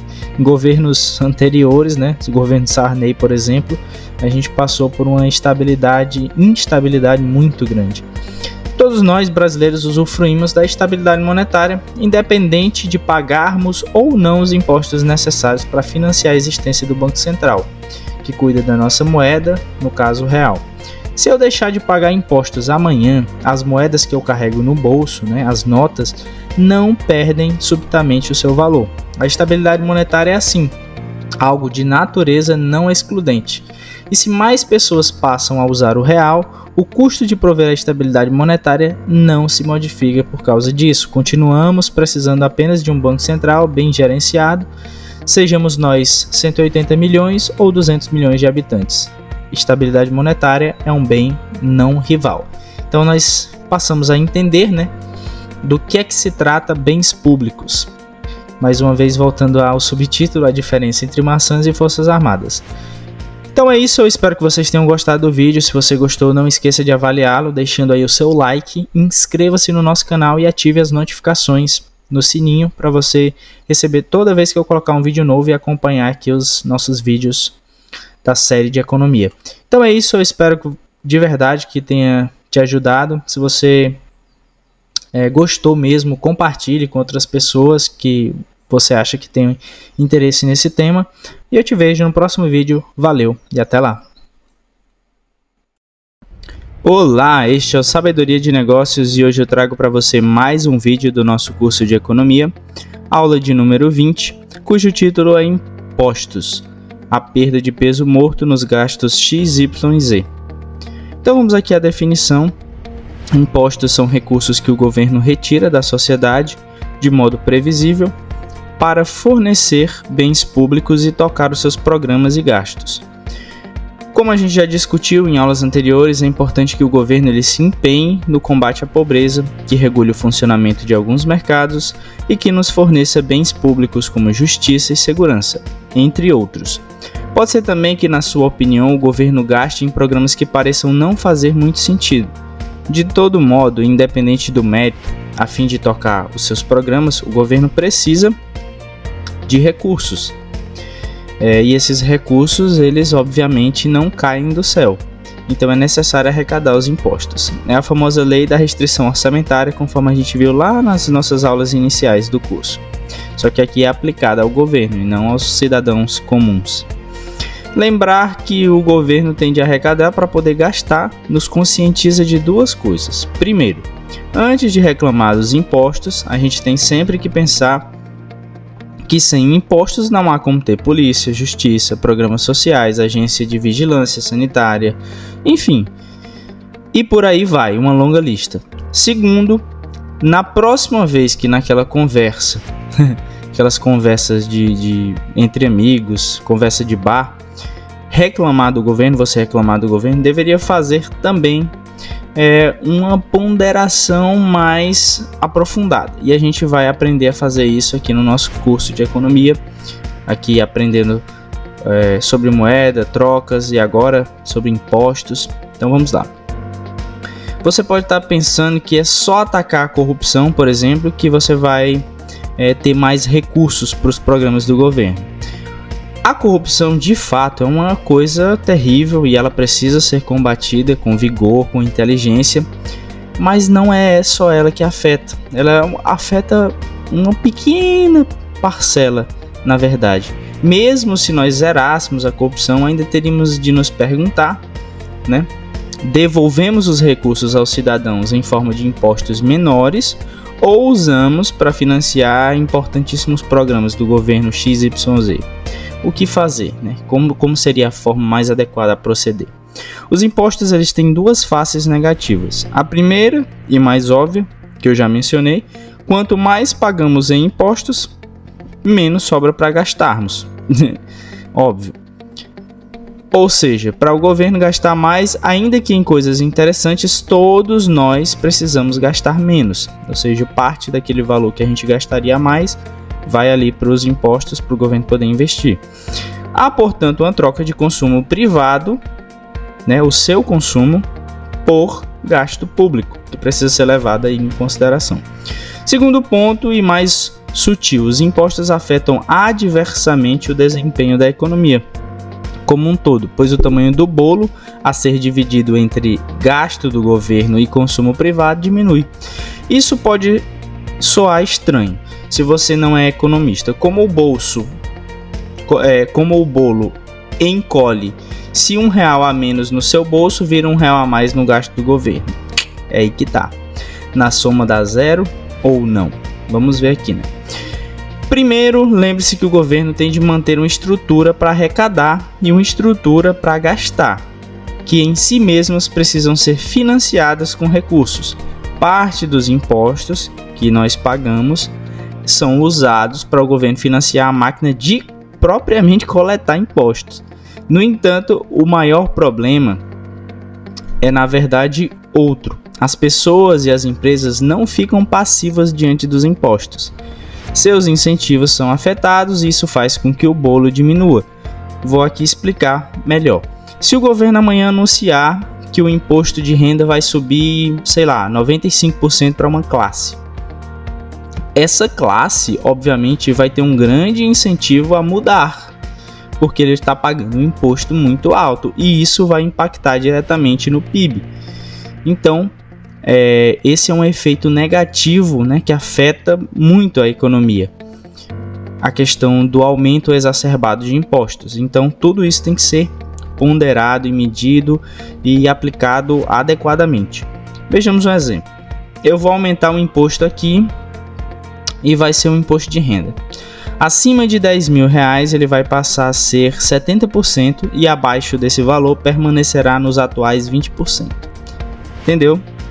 Pense num gerente de uma empresa, né, que ganha 8.000 por mês e recebe uma proposta para ganhar 15.000 em outra empresa. Essa nova empresa pode pagar mais porque é mais eficiente do que aquela em que ele está, né? Tem computadores e métodos de produção mais modernos. Nessa nova empresa, porém, o rapaz precisará se esforçar mais, obviamente, e trabalhar mais horas todos os dias. Primeiro ponto, se ele for para a empresa mais produtiva, seu talento é mais bem aproveitado, obviamente. Para a economia isso é o adequado, isso é o bom, isso é o interessante. A resposta, por exemplo, esse gerente ele é conhecido, vamos supor, é um conhecido nosso e sabemos que ele adora dormir, né? Adora descansar, adora um cochilinho, né? Chegar em casa mais cedo. Assim, ele só topa acordar mais cedo e chegar em casa mais tarde se a diferença de renda, ao mudar de emprego, compensar essas perdas. Se for uma diferença muito pouca, não vai compensar para ele. Ele vai preferir chegar mais cedo em casa e poder descansar. Vamos chutar aqui que por uns 80% a mais de salário, ele mude de emprego. Bem, com o imposto de renda em 20%, se ele aceitar mudar de emprego, passará de uma renda líquida de 8.000, ou seja, né, 6.400 no bolso, para uma renda líquida na nova empresa de 15.000, ou seja, descontando os 20%, R$12.000. Seu acréscimo é de quase 100%. Como ele havia fixado que mudaria de empresa se tivesse um aumento de no mínimo 80%, ele aceita. Desse modo, fica contente em mudar, pois o aumento é maior do que os 80% que ele se propôs. Então ele está disposto a trabalhar um pouco mais, a abrir mão daquele descanso em prol desse aumento aí de 80% e ir para uma empresa que vai ter mais cobrança e tal, enfim. E a economia como um todo ganha, pois ele vai para uma empresa que é mais eficiente. Mas se a gente entrar Com o exemplo que eu dei, né, com o novo imposto que eu propus, de acima de 10 mil pagando 70%, obviamente não vai compensar para ele, pois ele vai receber um valor muito inferior. Ao invés de receber 12 mil, descontando o imposto de renda de 20% no exemplo anterior, ele vai ter um desconto de 70% e vai passar a ganhar só 9.500, mesmo com aumento, mesmo saindo um salário de 8 mil para 15 mil por conta do imposto. Com essa nova alíquota de 70%, o aumento, que seria aproximadamente 100% em termos líquidos, como no primeiro exemplo, ele cai agora para 50%, aproximadamente.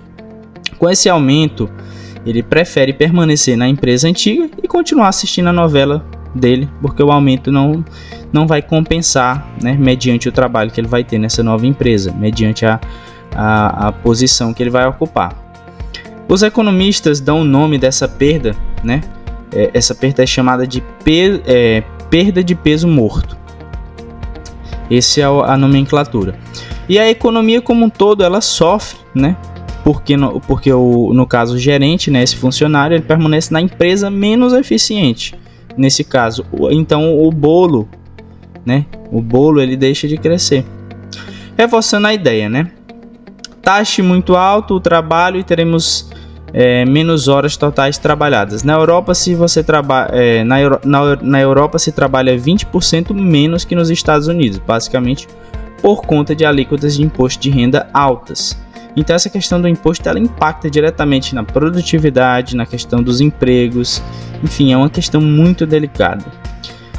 Se você taxar investimentos, teremos menos máquinas operando nas fábricas e, portanto, as fábricas que produzem menos, taxando as operações financeiras, nós vamos ter aí bancos emprestando menos recursos para as pessoas e empresas e por assim vai. Então essa questão da taxação, ela tem que ser muito equilibrada e muito pensada, para que não venha a ocorrer isso, né? Esse exagero nas taxas acaba por prejudicar a economia.